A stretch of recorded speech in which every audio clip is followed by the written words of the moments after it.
What if you had the opportunity to take a step back from whatever work you're doing in the animal welfare world, whether it's volunteering at your local animal shelter to socialize cats, whether you're a veterinarian, whatever it is you're doing in the animal world? What if you had this opportunity to kind of step back and to assess how effective your efforts are and to work together with a team of people to identify what the animals in your care might really need, what kind of gaps might be existent in the sector that you're working in? What would you do differently if you had the opportunity to kind of pause, collect some data, and then maybe pivot your efforts based on what the data you're collecting is telling you?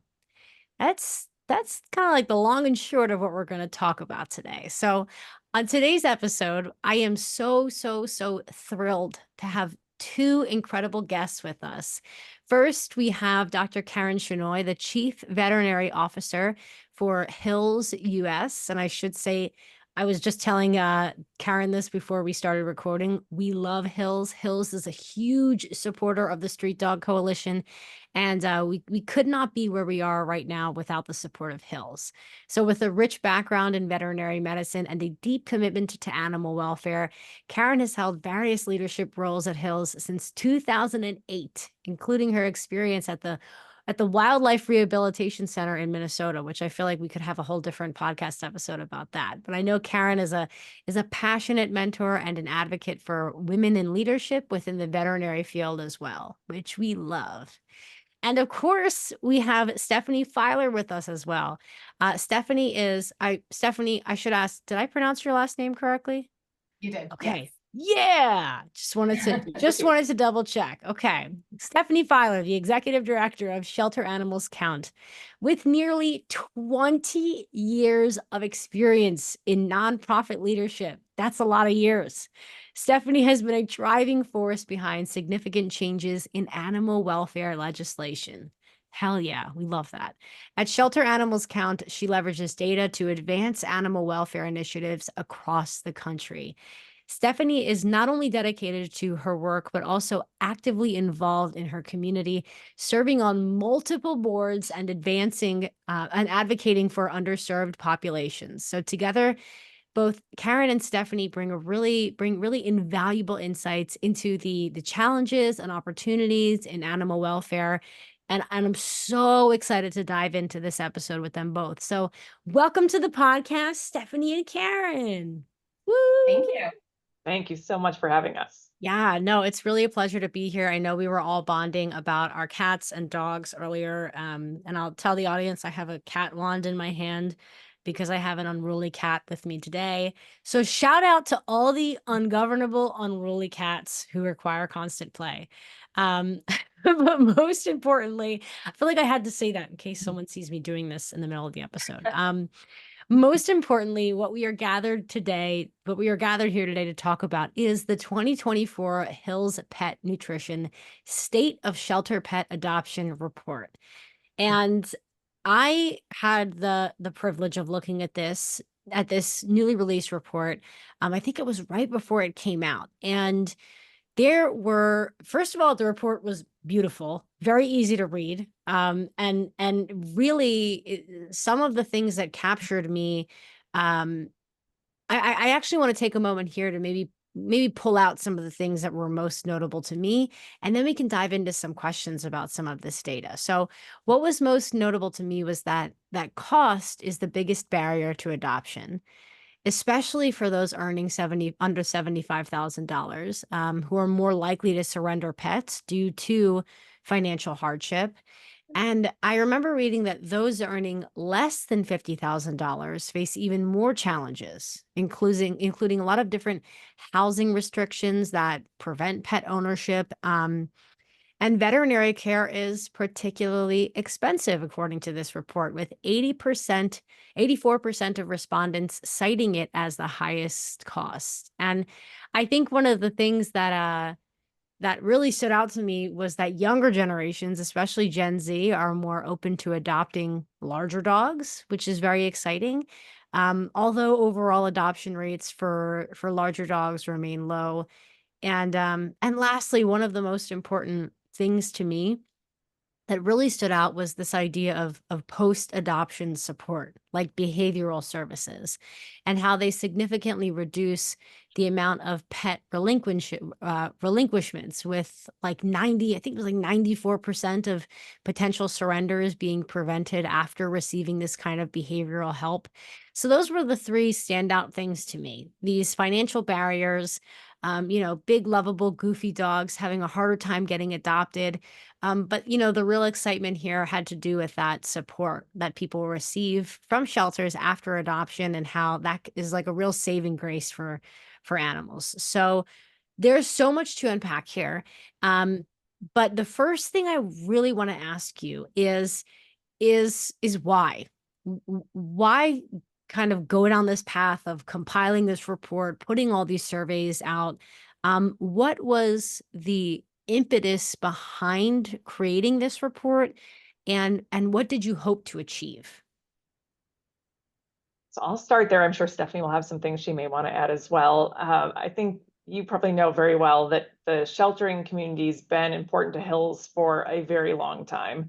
And as we really came to understand the capacity crisis that is occurring in shelters, and the fact that it's kind of a long-standing crisis, meaning that over the last 4 years, shelters across the country have been at or above capacity, we at Hills really wanted to not only collaborate with Shelter Animals Count and help support their work that looks at those numbers and helps kind of bring that data to light, but dig into some of the barriers to pet adoption and kind of what's happening outside of the shelters to help be able to give the right data to the sheltering community that starts the conversation, helps them have the data at their fingertips that they need to be able to really dig in and help kind of work on some of the solutions to some of these challenges that we're facing as an industry.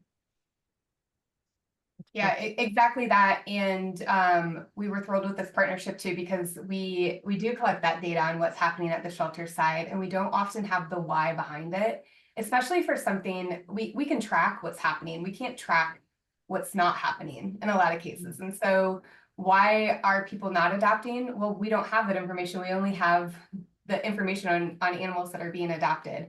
But we knew after looking at both pre-pandemic and post-pandemic data that adoptions were going down. And we also knew at that same time that people were still getting pets from somewhere. And so we really needed to understand this acquisition distribution, for a technical term, on why they were maybe not choosing the shelter.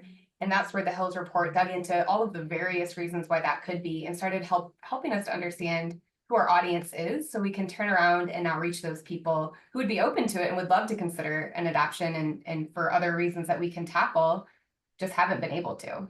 Yeah, that's such a great point. I didn't even stop to think that so much more data is able to be collected, on pets and people who went through with the adoption, who were maybe a more excited, compliant, willing part of the whole adoption experience. So, yeah, I didn't even stop to consider that. That's a really interesting point. And what kind of control group did you use? Did you like reach out to a bunch of shelters across the country? Did you just focus on one state? How did you decide where to kind of how did you decide how to even start compiling this data? So from the shelter side, we have data collected from over 7,000 organizations, which is our sample, which is quite substantial. That includes every state, every area of the US, Puerto Rico, Virgin Islands, and we just expanded to Canada earlier this year. And we then use that data from 7,000 organizations to create an estimation model, to model for the other half of the organizations we don't have multiple years of data for. And we've been doing that since 2016. So we're still relatively new, and even collecting data, our industry is so far behind. And then from there, we continue to expand that, but it really is data within the shelter walls. And we do also collect data on community services provided to pets that are outside of the shelter walls. Okay. But that audience, from a customer side, we haven't yet dug into. And so that's where this Hills report allowed us to get to that next level. And I'll let Dr. Shenoy talk about their sample. Yeah, so the Hills report that really is the data that's coming out in the State of Shelter Pet Adoption report that we're discussing today. It is based on a survey of 2,500 Americans across the US, a socioeconomically diverse population of individuals, very representative sample that did what you were talking about, Stephanie, really was striving to kind of get to the consumer level, ask questions of prospective pet parents, people who have adopted pets themselves, and just really understand what their experiences were with the adoption that they have gone through within shelters, what barriers are to pet adoption, just what are the factors at play that can be potentially having an influence on what you're seeing in the four walls of the shelters. Okay, this is all starting to make sense, and I'm sure that you know, I'm thinking about some of the surveys that I've received from different, you know, from my experience adopting an animal from a shelter, from my experience with the Street Dog Coalition, and I don't know if any of our listeners can relate, but I always take those surveys so seriously because I know that there are individuals like both of you behind these surveys that are relying on this information to determine where to go to next. So maybe you can shine a light on you know, according to this report, what are some of the main factors contributing to pet relinquishment that that are worth noting here? Yeah, let me highlight a few things. And it's interesting, some of the key takeaways you had listed out at the beginning, I think match some of the things that I'm especially passionate about out of this survey as well. I'll get to barriers in a second, but I have to start with a piece of good news. And Yeah. that is that as we looked at the responses, 2/3 of individuals indicated that at some point in the future, they would be likely to adopt a shelter pet. So we're going to dig into the challenges and the barriers and how adoption rates are down and all of these, difficult topics today. But at the same time, it gives me such hope to know that across this kind of sample of the general population, there's a lot of heart for adopting shelter pets. And I think there's just some barriers and dynamics at play currently that are maybe delaying pet adoptions or, keeping people from kind of taking that step right now. So that was the good news. Yeah, we love Uh, that. on the flip side, some of the things that you already touched on that make pet ownership less accessible for people, that number you threw out about $75,000. It's less attainable for people to adopt a pet, less within reach when their household income is less than $75,000. It's, I think, to me, fairly obvious that financial concerns would come into the decision-making process. But when you think about that threshold of 75,000, that's quite a high number that you've got households making a significant amount of money that are still finding pet ownership to be less accessible. And then there were some other interesting things we understood about length of stay and some of the things we're seeing with different populations within the shelter. And I think some of the barriers that come into play there are, for example, around large dogs, some of the housing factors, other considerations that in addition to money are coming into people's decision making. And Stephanie, I think you maybe want to kind of elaborate on some of those points as well. Yeah, absolutely. So we know a lot has changed in our world since the pandemic from an economic standpoint, for sure. And we've seen with each, I mean, we all know in this work that things that happen, environmental things that happen to people are always going to impact pets as well. And so when we saw the housing moratoriums be lifted after COVID, we saw student loan payments resume, we've seen inflation, we've seen continuously tightening pet restrictions for housing. And along the way, we've seen what's happening in shelters reflect that in the communities, particularly the communities that are hardest hit with that. And so we have seen so far this year in 2024, in the first half, we've seen 5% fewer dog adoptions in particular than we saw last year. And then also, ironically, 5% fewer than 2019 prior to the pandemic. And so we are now 4-year new normal, so to speak.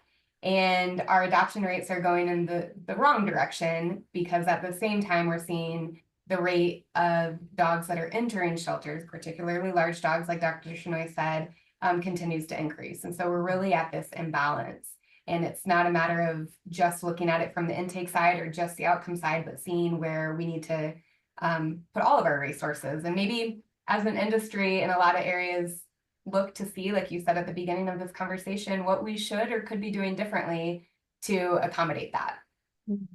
That's a really great point. And I can only say from my experience volunteering at the shelter that I volunteer at, and even from volunteering at some of our street dog clinics, um, you hear some of like the wildest, most well-intentioned like misconceptions from individuals. Like, from the I'll get my cat spayed after she has just one litter because everyone deserves the right to have just one litter, to like declawing to, aren't pit bulls really mean? So my question for you is, it's really interesting to hear about some of the main factors contributing to pet relinquishment. I think things like cost, housing limitations, they feel kind of obvious, right? Like it's super helpful information to have solidified and made concrete with the numbers. But I have to imagine that there were some kind of like surprising comments or beliefs or behaviors regarding pet adoption that stood out to you. And I'm only saying that again, speaking from my own traumatizing experience half the time when I'm in a shelter and I'm just like, how do I politely, acknowledge what this person is saying and kind of redirect the conversation? So maybe you could share with us, were there any surprising consumer beliefs or behaviors that you found? What were those consumer beliefs? I'll let you chime in, share Yeah, your I think along thoughts. those lines, like the biggest thing was really misconceptions around shelter pets themselves. Okay, And there's quite a number of those that came through. I am literally going to cheat and look at my cheat sheet in front of me here because I want go to make sure for I get it. all We the love different it. stats correct. But we found that about 22% of people believed that most shelter pets have behavioral issues. So you can imagine that individuals are bringing this pet into their home. Hopefully they're dedicating their lives to this pet and wanting to have them, as a permanent member of the family long term. On one hand, I can appreciate that they're wanting to think about the long term and make sure that they are able to provide the right level of care and support to the pet that they're bringing into their home. But I think that it's a bit of a misconception that most or many shelter pets have behavioral issues. There are some. Shelters also do an awful lot to provide the right level of support and kind of get pets to the state that they're perfectly ready for adoption. And so they're oftentimes going to kind of work with those animals and get them through some of those behavioral challenges before they would even be up for adoption. So there's some Right. things around kind of behavior and support post-adoption and misconceptions that we can talk through. Behavioral services are very likely to influence adoptions in a positive way. So 34% really rated that when they know that there are post-adoption behavioral services available very positively, and it definitely encourages them to think about adopting from a shelter. And that actually was more meaningful to people than pre-adoption behavioral services. They wanted to know that they have that level of support that they can reach out and receive post-adoption. One other thing that's kind of tied in with behavioral issues was around anxiety. Hmm. And this is actually more around the pet owner's anxiety. And so Oh, also found this kind of interesting and something that I maybe wouldn't have had top of mind for myself is that you think about that moment of bringing the pet into the household as this really joyous, wonderful occasion, and it absolutely is. But we also came to understand that a lot of times, a little ways into things before the pet's fully acclimated into the household, that it's quite a stressful time, obviously for the pet, but also for the pet owning family as well. And so 46% of people said that when they themselves were experiencing post-adoption anxiety, it was because of behavioral issues they were kind of navigating with their animal. So I oh, think interesting.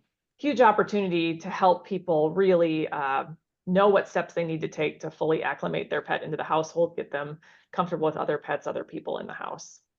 That's such a great point. And part of me is like, what's there to be anxious about? And then I remember, before I adopted the cat I recently adopted from my local shelter, it had been years before I had adopted a cat. And when I adopted this cat, all the like anxiety kind of came back where you just like, you want to make sure everything goes well, especially if you're introducing your new animal to another animal. You ask yourself, like, did I get the right food? Are they comfortable? Are they happy here?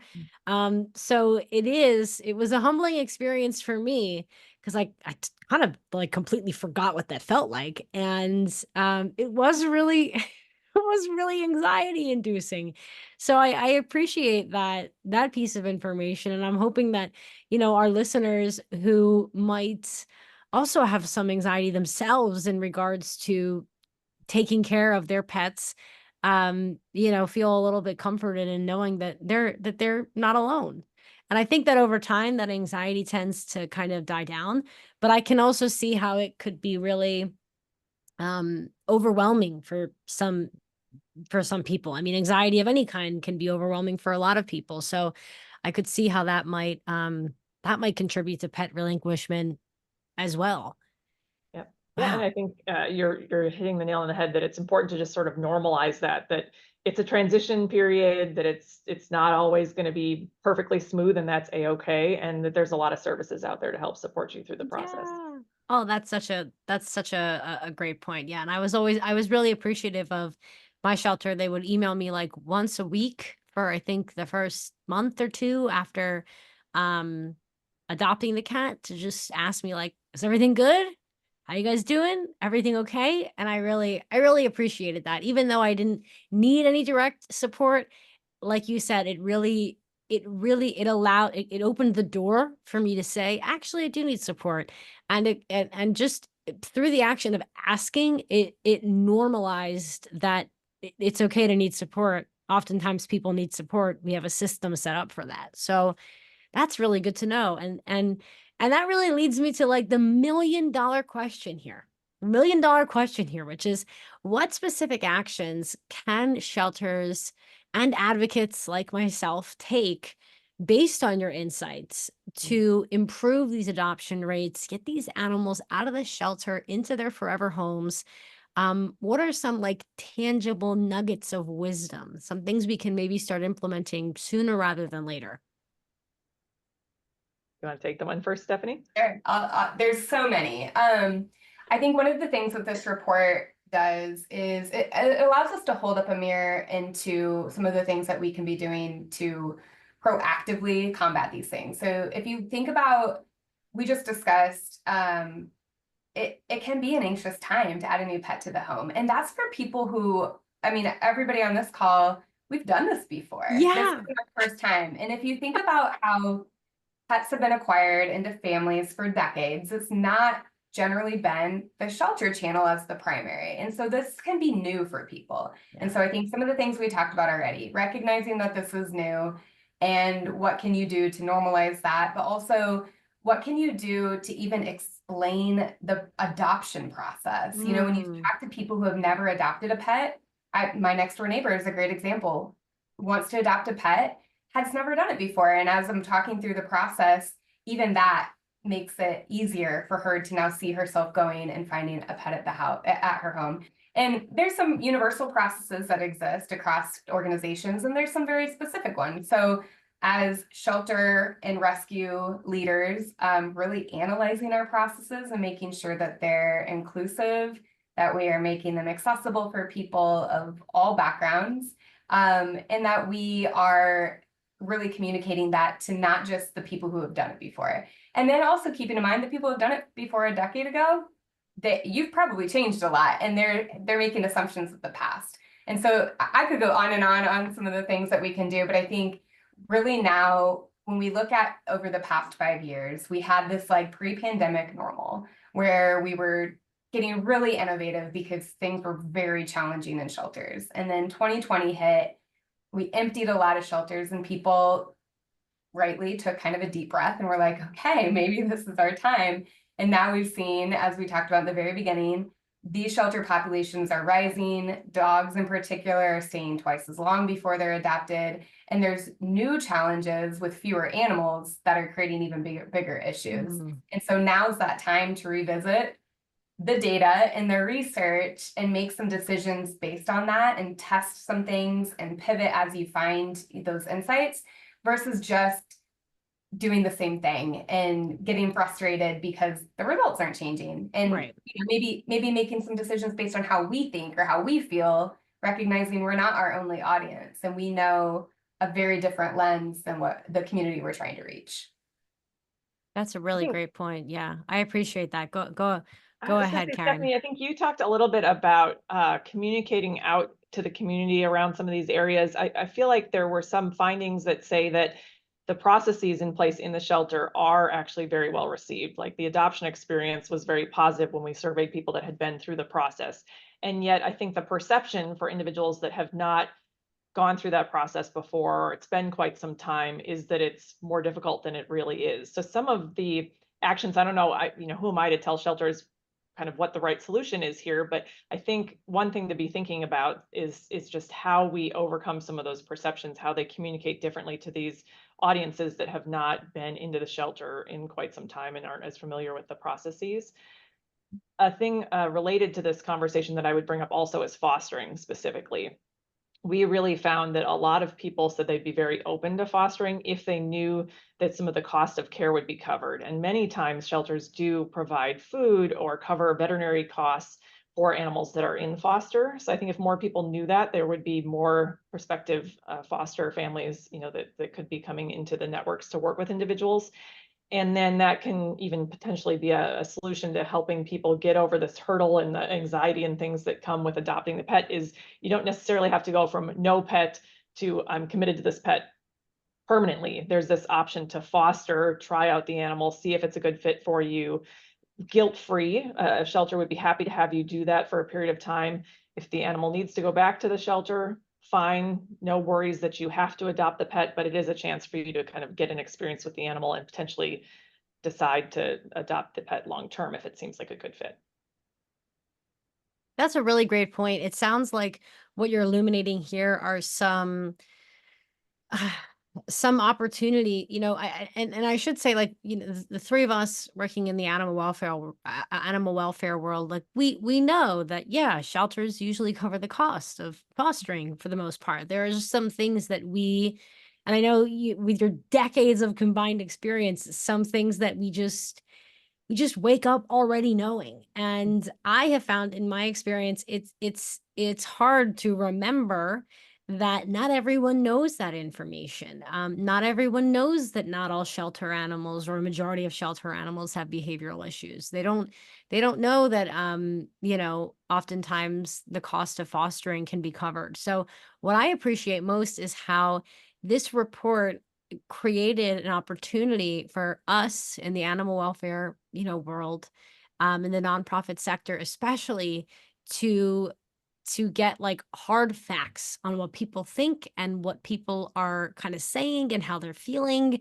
and realizing I think sometimes these hard facts, they come with a lot of baggage. Like it's hard to even think about, like, okay, where do we even begin to address this issue? But sometimes they really simplify things. Like, oh, a lot of people didn't know that, you know uh, most shelters will cover the cost of foster fees. A lot of people didn't know that these animals have don't usually have behavioral issues. So this report for me personally was kind of like a wake-up call, and I could tell, just by the way everything was laid out, how there are some systemic issues that are going to take years, decades to kind of unpack, and continue to reassess and continue to, re-educate the population on. But then there are other things that I think are kind of like lighter lifts that give me a sense of hope. They feel a little bit easier. Like we just need to increase these lines of communication. We need to disseminate this information a little bit differently, maybe package it differently. And I think that's really cool, and I think that's really inspiring. And the last thing I want to ask you about before I let you both head back to the incredibly meaningful work that you're doing is, I mentioned at the top of this episode that we at the Street Dog Coalition, we absolutely love hills. And we love hills for many reasons, not just because of the amazing work that, you and your team do, Karen, but you guys have provided us with food at a lot of our clinics for the pets that we treat. You've provided us with monetary funding, and like I said, we would not be the same without your support.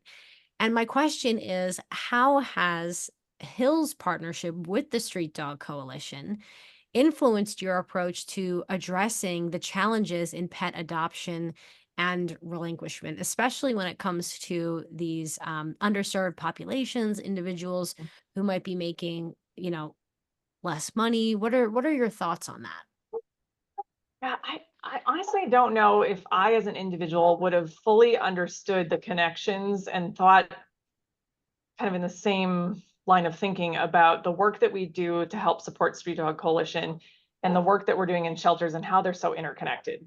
And where I'm going with that is that, first of all, there is an opportunity to keep pets with those who love them wherever possible, right? And our mission is to enrich and lengthen the special relationships between people and their pets. What better way to do that than to support a group like the Street Dog Coalition that is going out there and helping to ensure that people that are unhoused or at risk of homelessness have the support they need to be able to keep their pets. That's so powerful, both for the animals to be with that person who loves them, and for the person, frankly, it's sort of a lifeline oftentimes for them to have that pet with them that is part of their life and their family. So it's fabulous to be able to help support that work, and that helps keep more pets out of shelters. And then obviously the work that we do to support the sheltering community very much recognizes the need that we've got such a huge number of animals that are in shelters that need support. It's just such a wonderful thing to be able to lean into kind of both of those aspects of the work and help support pets in these different ways, and just so closely tied to our mission at Hills and to what fuels me as a veterinarian that I could talk about it all afternoon. It's just so heartening to be able to do such great work, and we just appreciate the chance to collaborate with both of your organizations as well. Oh, that's awesome. That's awesome. I really appreciate you saying that, Karen. And I I'm also very much drawn to the mission behind Shelter Animals Count. I think it's a really beautiful project that you're working on, and the implications of Shelter Animals Count and of, Hills as well, and the support that Hills is giving both of these organizations are huge, because ultimately our goal at the Street Dog Coalition, of course, is to protect that human animal bond. And I know, Stephanie, it's so great to have someone with your expertise when it comes to shelter animals here on this podcast, because what we're witnessing at the shelters is oftentimes the beginning of that bond when it's first created, when it's first formed, which is just, like, so exciting to even be a part of as a volunteer myself at an animal shelter. Just seeing people like lay eyes on the love of their life for the very first time is just like it's mind-blowingly cute, but also like really important when you think about all of the things that this animal is going to go through and that this person's going to go through, and just knowing that they have one another through it all. Is huge. And I know that's why you both do the work that you do, and that's why we do the work that we do at the Street Dog Coalition, to protect that human animal bond, to preserve that love, and especially to keep these animals out of shelters. More often than not, our clients who are, at risk of homelessness or experiencing homelessness, these pets that they have were with them from the beginning, through the highs, through the lows. And they're oftentimes, the reason why they are working to combat their addiction issues, the reason why they left abusive situations in their previous homes. Sometimes we even have clients who were living on the street who have found animals who were living on the street. And again, that's one less animal that would be in an animal shelter. So I just can't help but be grateful for both of you and the work that you're doing, and just shining a light on some of the real issues that shelters are facing, especially when it comes to community outreach and education through this report. It was eye-opening. I actually, after this episode, I'm going to share it with some of the people that I volunteer with as well to make sure that they are in the loop and that they know exactly what the issues are at hand. And I'm sure they're going to be able to relate to a lot of things in this report, and a lot of things in this report will probably be a bit of a surprise to them as well. So I just want to thank you both again. I love finishing these episodes how I start them, which is just thanking you both so much for the incredible work that you're doing to help pets and their people. I know that sometimes like data collection is just like long hours in front of the computer late at night, going blind, looking at numbers. It's not very glamorous work. And that's even more of a reason why I want to thank you both for doing it. And please extend a huge thank you as well to your teams. I know that there's a lot of people working behind the scenes to bring this data to life and to help these pets and their people. So big thanks to you both. Big thanks to our supporters who tuned in live today on Facebook, who were very shy, didn't have a lot of questions, but that's okay. I know you guys were sitting there taking copious notes. And again, Karen, Stephanie, I really can't thank you enough for your time today. And I look forward to maybe hosting you guys again. Is this report going to be like an annual thing that you put out, do you think? Yes, actually, this year is the second annual, and it's the Oh, first year we really dug into some of these barriers that we talked about today, but we absolutely have ambitions to keep it going every year. okay. Okay. Next year, please come Good back, plan. share the insights with us. I feel like this is like the Cliff's Notes on everything I need to know about what's going on in the shelter world and how we can put these animals in homes more effectively and kind of expedite the process. So thank you both again. This has been really awesome. I really appreciate you taking the time to connect with us. And until next time. Thank you so Thank much. you. Thank you, Stephanie. Thanks, Karen. Take care.